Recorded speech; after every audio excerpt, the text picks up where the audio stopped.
This quick and easy Chinese microwave egg custard takes just 5 minutes to prepare and serves 2 people, making it the perfect comforting snack or appetizer.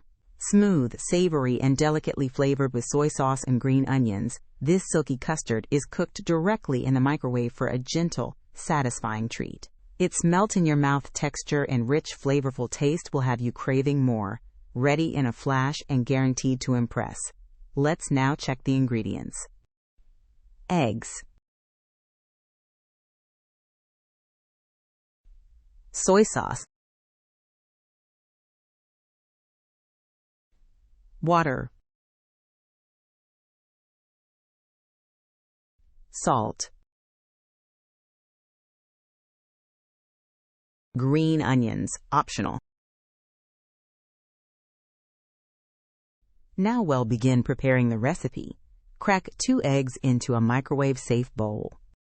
Add 1/2 teaspoon of salt and a splash of soy sauce to the eggs. Pour in 1/2 cup of water and whisk the mixture until well combined.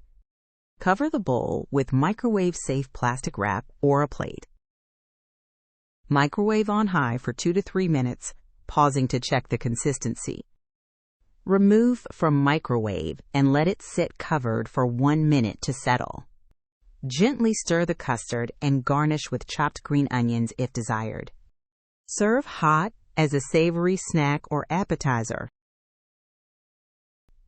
Enjoy this delicate Chinese microwave egg custard with your friends and family. Thanks for watching.